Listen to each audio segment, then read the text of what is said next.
So revisiting the ST line Focus, 6-speed gearbox, you have some carbon inlays, nice navigation, so all the usual. Red line at 6.5, can be pushed a little bit higher. I think the ultimate stop is at 750 RPM.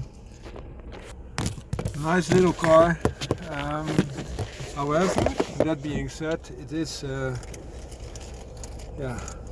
lot less than the Suzuki Swift Sport, which is in its area, being the B segment, in my opinion, the king. Even, let's see how we can stop this, even over the Fiesta ST, which is only a 3-cylinder, that's a lot more bulky. Moreover, the Fiesta is so much more expensive and is no longer being available commercially for sales in the Netherlands, so you cannot buy it new anymore. You can only buy it as an occasion. So second hand, got that before. And you also have another king that you could say, that's the Polo GTI, which has 2-liter 4-cylinders, also 4-cylinder like the Swift, but is also enormously expensive and even heavier than the Fiesta. So about heavy cars, they can be like 30 to even approaching 40% heavier. And the hot hatch, you want a light little car, so that disqualifies them, in my opinion, for being a hot hatch. It's also quite a hard lineup. If you now have a car, the Suzuki Swift Sport, which is lighter than its predecessor, so now we have the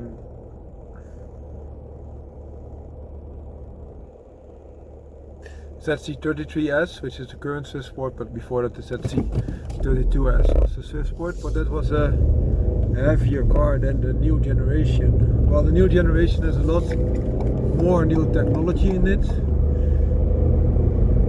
It is still stiffer, and next to being stiffer, it's also lighter. So that's the thing to take into consideration there.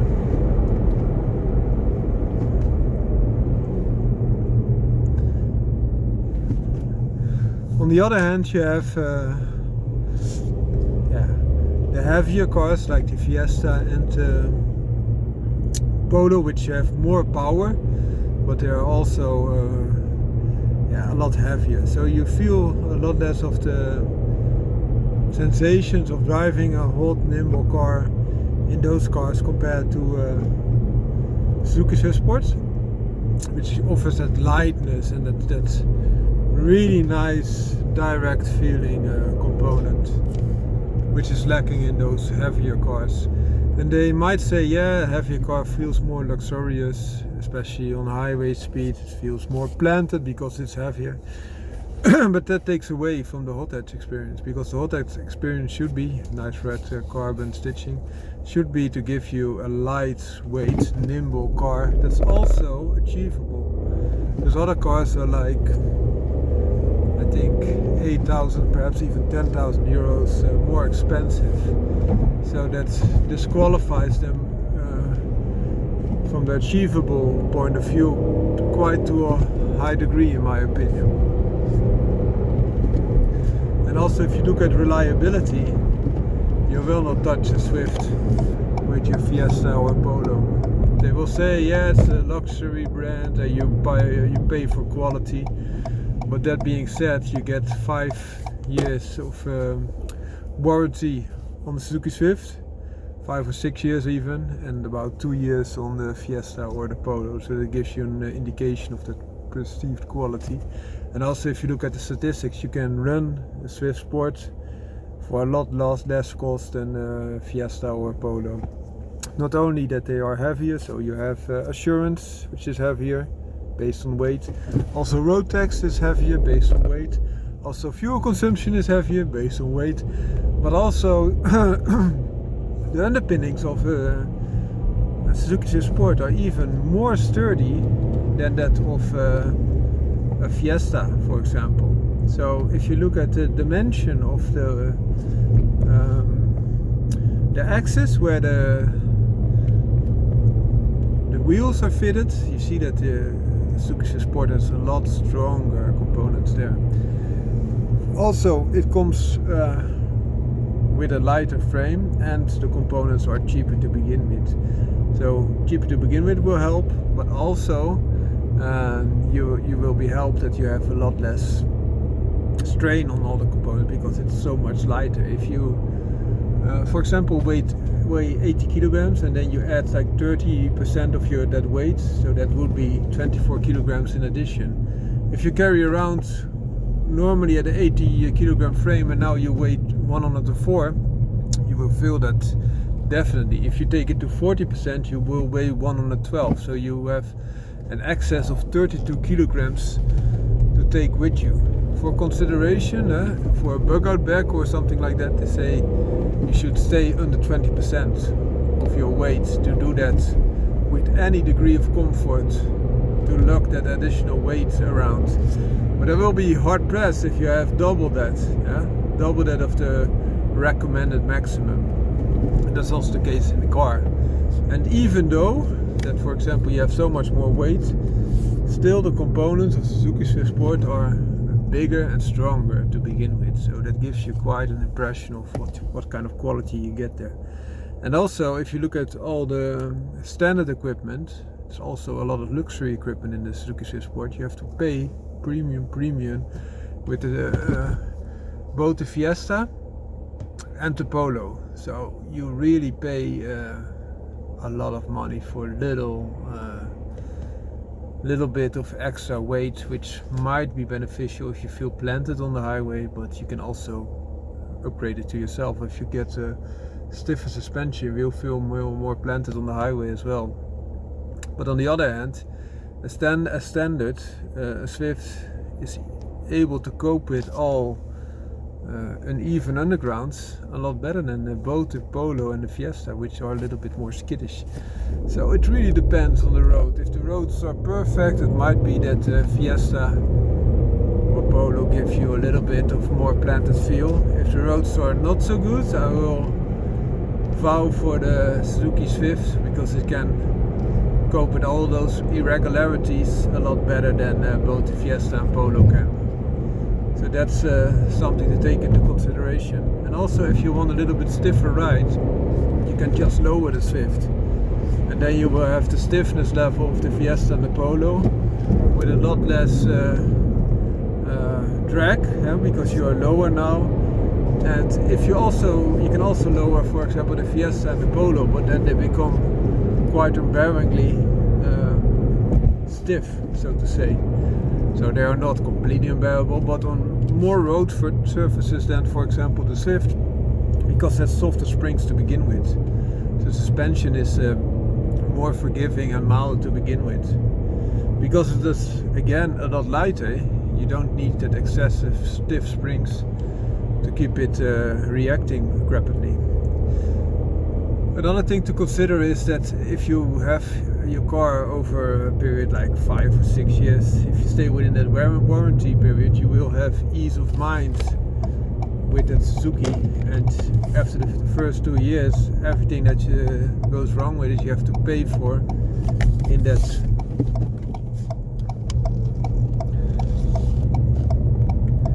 Fiesta or that Polo. There's something to take into consideration again. And if you look at the room in the cars, Swift is actually quite roomy. Only the boot is bigger in the Fiesta and the Polo, but the seating arrangement, especially in the back, is really comparable. Perhaps even better in the Swift, because you have a little bit more headroom, so to say. And you get Japanese quality. The Swift is made other locations than in Japan, but not the Swift Sport. That's the halo car. And if you look at Ford has the Mustang, which is more of a halo car, and Volkswagen also has the Golf GTI above the Polo, so it's not a halo car. But for Suzuki it is. So they really made a lot of work to make it really feel special, and you feel also that you are in the top of the range of that brand. That's something nice to consider. And with Volkswagen, of course, you also have the Passat and other cars above it, even above the Golf. And within the Volkswagen Audi group, you also have cars like an RS3, which is comfortably suited above that, and also the likes of a R8 of Audi or RS6.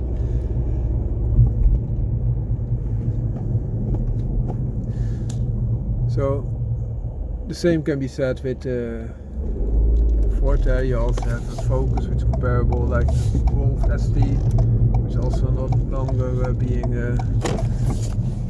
delivered commercially, if I'm not mistaken, in the Netherlands. But also you have the Mondeo, also came as a ST version.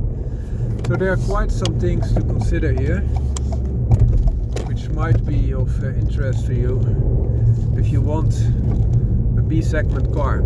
Hope this little jot also brought you a little bit of pleasure. I like reviewing cars. I try to do it with an open view, so not that I have a Suzuki, I'm only in favor of Suzuki. For example, that boot space is still a beneficial factor.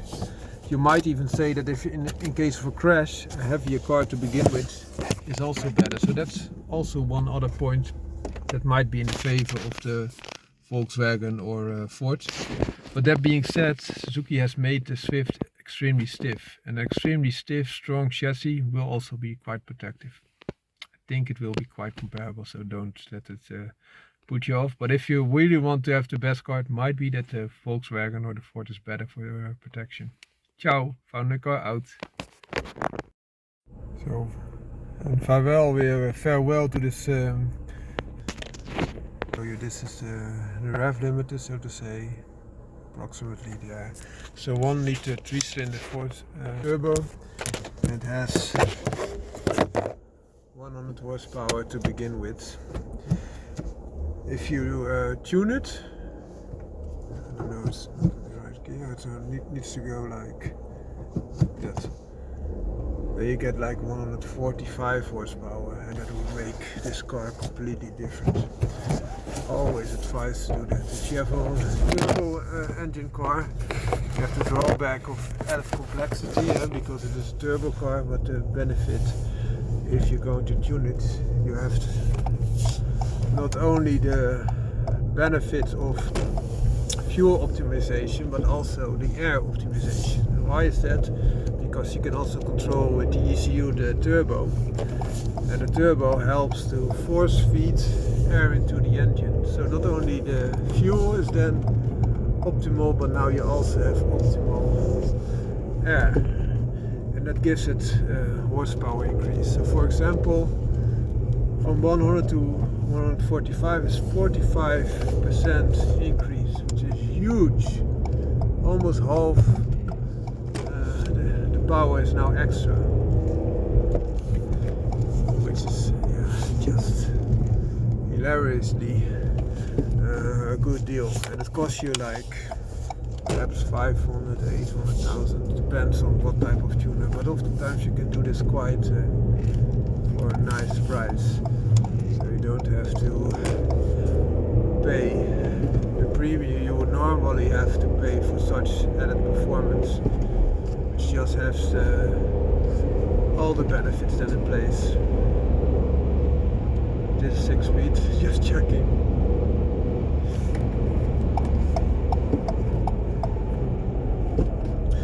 These gear changes in the Fiesta are quite long. They make for a relaxed type of drive instead of quickly shifting to the gears. But I must say, there's good positive action on the gear changes. So of course, if you compare it with the Suzuki Swift, which is a very sporty type of car, you have almost a similar click to the gears, but only the gears they run.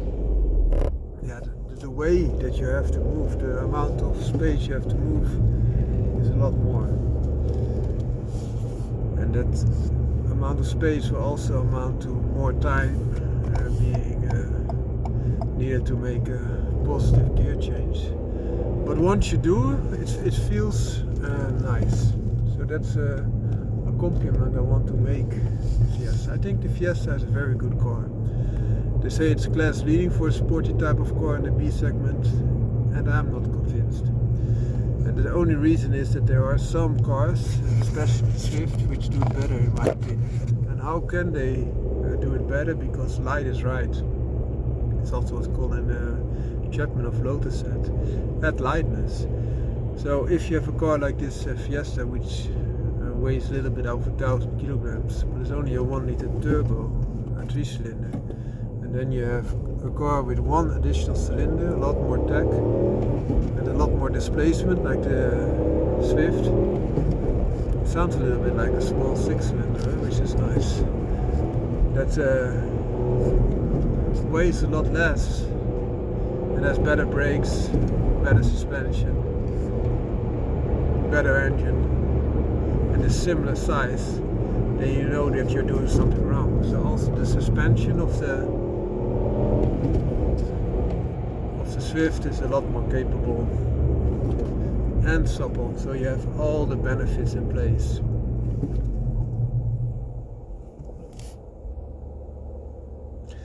And then you will be hard pressed to really think that the Fiesta is the class leader, in my opinion. I'm saying that the Fiesta is a very good car, it's a sporty type of car.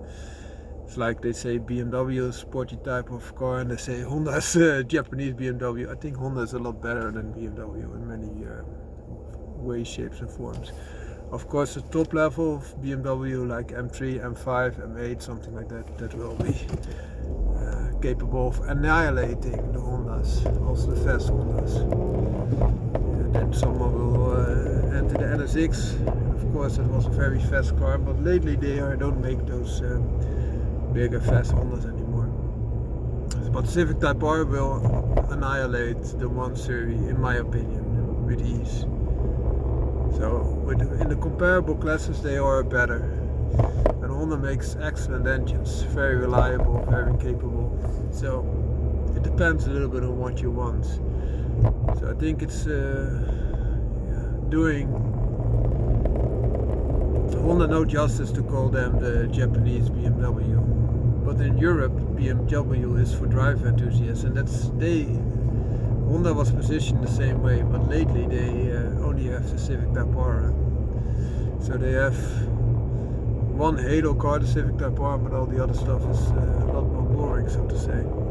And then you have Toyota, which has a little bit more cars now that appeal to the sporting driver. So the GR Yaris, GR Corolla, they also have that GT86 by Toyota and the Supra. So they have 4 levels of sporting cars, and Honda only has 1. So that makes it a little bit tough decision. But if you see the Suzuki Swift Sport, you can see as a baby Civic Type R. So you can still have that with Japanese quality. You only have to switch to another brand. And also, if you look at Suzuki, they only have one sporty little car. That is one sporty car regardless, and that is the Swift. And all the others are not directed to be sporty. So it's a pity, I think. But still, if you combine them together, and I'm a Japanese type of car enthusiast. And why is that? Because Japanese type of cars offer reliability and they offer good quality. And what do I imply with good quality? It does not go boom that easily, so there's also reliability, but they offer good components to start with. So for example, the Swift offers stronger driving axles than the Fiesta ST, and the Swift comes with 129 horsepower from its ICE engine standard, and the Fiesta comes with 200 horsepower from its ICE engine. Internal combustion engine is ICE standard, so it gives you quite an interesting comparison. Of course, you can note that the 129 horsepower Swift also has 15 horsepower in addition by its electric engine. And you will be right. I'm not scoffing that. That's really the same. And 100 horsepower also comes with additional torque. So all in all, you might be right that if you compare it torque wise, then perhaps even the Swift has more torque, so therefore you could justify that bigger driving axle. But then again, if you look at the former generation, no, the pre-facelift Swift Sport from this same generation that only had a 1.4 liter turbo with 140 horsepower, only ICE engine, so no electric engine to add the torque, and that's the same driving axles. So they have a good way to how do you say it? They overbuilt their engines, they overbuilt their drivetrain, they overbuilt everything. And you might say, oh, why are you overbuilding? That only costs. But then again, Swift weighs a lot less and is a lot less expensive than, for example, that Fiesta. So yes, it might cost more, but they are not charging their customers. So you get a more honest product to begin with, which is a good thing in my opinion. So you get more bang for your buck, and combine it with added reliability. It could be 3 times as much reliable. If you look at the guarantees that they are giving, you get 3 times as much. Oh, sorry for that, guys. This torque monster of a Fiesta is giving you all this now. There's a little bit more space here, so it's easier to, when you change gears and there's some bumps or whatever, to upset the camera. But sorry for that. We are almost there, and then I can switch back to my beloved Swift Sport. Because the Fiesta is a nice car, I must say, but the Swift Sport is a nicer car. Yes sir, nicer. No sir. We're having fun all the way, yeah. But the Fiesta is a good car. It drives nicely, it has a good balance. I think you will be very happy to drive a Fiesta over another car. For example, a Polo, which is a lot less exciting. More boring, so to say. But if you had the chance to drive Swift, I would advise to get the Swift. And even in the lesser version, Swift with 1.2, for example, 88 horsepower, is nice to drive because it also weighs like 200 kilograms less. I think also that the Copen is nice to drive. I also have Copen. It's really nicer to drive than this little car. I'm not trying to diss it because it is still a decent type of car, but it's not as nice as I wish it to be. Let's put it in reverse. Slam it in here. Okay, we are set. Found